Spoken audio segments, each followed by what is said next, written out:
Federal immigration raids are beginning around the country, including right here in Metro Atlanta.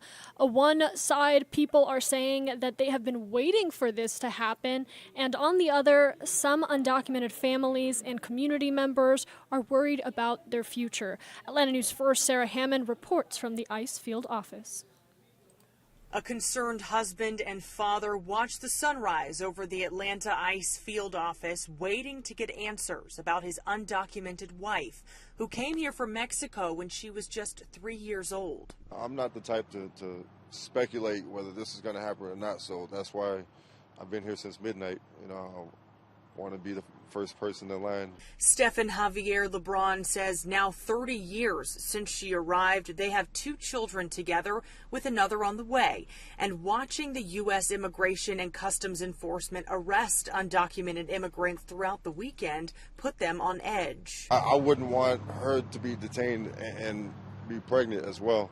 He says they just want to know who ICE is targeting right now.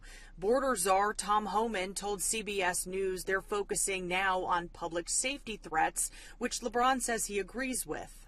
But I do protest against illegals that come here and bring drug trafficking and sex trafficking and killing people and whatnot and stuff. And it's just, it's horrible. We already have enough of that going on in this country. We don't need any more. But on Sunday, Homan added, quote, "If you are in the country illegally, you're on the table." LeBron says that is especially frustrating when he's watched the Deferred Action for Childhood Arrivals, or DACA program, flip back and forth under each administration, a program meant to protect people like his wife. I would expect and hope and pray that our president has a change of heart and kind of reiterates the immigration policy to where it's more lenient and more understanding of people that want to come here and work.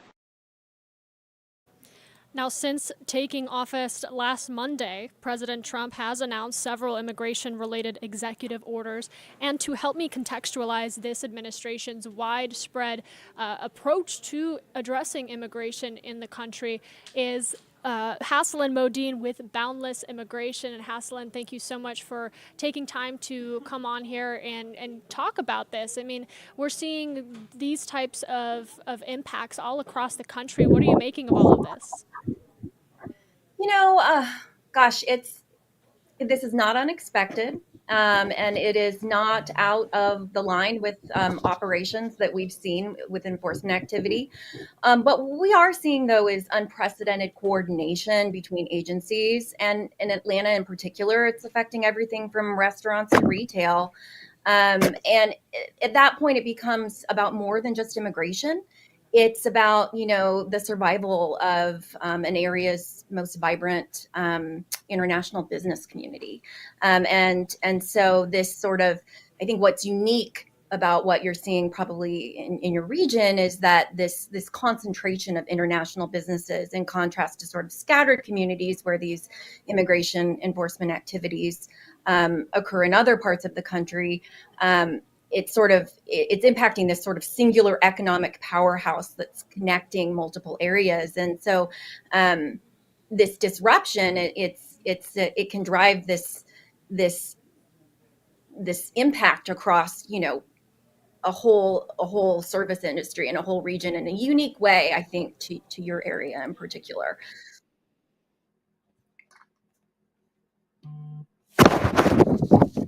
I'm unable to hear you. Can you hear me a little better now? Yes, I can hear you now. Sorry about that. We're seeing this really all across the country, particularly here in Metro Atlanta, but this was a big part of the Trump administration's, or the Trump campaign's, I should say, promise when they got into the White House that this was going to be a top issue that they were going to address. I mean, from your standpoint, is this how you expected things to play out? I would say yes. This was, we have historical precedent with the Trump administration in the first term. So seeing the, escalated version of this enforcement activity is not unexpected, and that's why we put out relatively rapid response so that folks are they know how to prepare in case enforcement officers do show up at businesses, and folks understand what their rights are, and the differences between warrants that might be presented, and also at the individual level, understanding constitutional rights so that everyone can navigate this chapter as safely as possible. Your services with Boundless Immigration are based out in California, but I just want to take folks a little more locally here, as we've received reports of ICE operations in Metro Atlanta, specifically in Doraville, Smyrna, Cobb County, Beaufort, Chamblee, and Brookhaven. What conversations are you hearing from clients or some of the families that are impacted by this, that are coming to Boundless Immigration and asking for help? I think there's just a lot of uncertainty. The general sentiment that we're getting is, what can we do to prepare? What do we need to have on hand to sort of, what should I be carrying on my person as as a documented immigrant? What, as business owners, should we have ready? What should our response plan be? How can we train? And then just a general degree of discomfort, because there are stories like the one that came out of Newark where situations happen where even legal residents were questioned, and there are collateral arrests where agents are encountering undocumented individuals during other operations. So there's just a heightened sense of I would say discomfort and fear, but the best thing what we say is education, preparation is really the best, and a plan are really the best approaches in this scenario, and that's what we have been offering guidance in. I'm glad you bring up education and empowering people with knowing what their rights are. I actually want to ask you about that. There are fairly concerns with folks. If ICE shows up at your door, what can and can't you do when you're interacting with a law enforcement officer? Yeah, I mean, one, you have the right to remain silent. That is a constitutional right. You have the right to a warrant, and immigration agents, they can't enter private areas of a workplace without or home without a valid judicial warrant or consent, and that is not to be confused with an administrative warrant, which would be like Form I-200 or Form I-205. Those particular documents do not grant the authority to enter the space. So a judicial warrant needs to be signed by a judge, and if that is not provided, then the officers cannot enter the space. In all cases, employers and employees have the constitutional right to remain silent. They're not required to answer any questions about immigration status, and the right to legal representation. Anyone detained has the right to consult with an attorney. However, the government in this instance is not required to provide one. And then finally, the right to refuse unauthorized searches. You can refuse searches that go beyond the scope of a warrant. That is, guaranteed within the Fourth Amendment of the Constitution, which protects against unreasonable searches and seizures. So there are rights, regardless of immigration status, regardless of suspicions. There are constitutional rights in place that even executive orders cannot, go up. A lot of this rhetoric that we've been hearing from the Trump administration and lawmakers is the word criminal, and them focusing, these ICE operations and these immigration issues centering around the idea that we are getting undocumented immigrants that are committing crimes within the country. Now, whether there is statistical, numbers to back up, that is another conversation. But I did want to talk about that word criminal. If you are a quote unquote criminal, should you be concerned with deportation in this instance and how we're seeing this?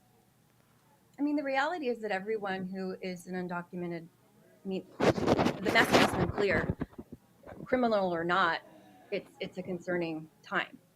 Recent enforcement actions have shown that agencies might be prioritizing individuals with criminal records, but really any undocumented person can be subject to enforcement right now. As I mentioned, the collateral arrests that are happening during recent raids, individuals without criminal records have been detained.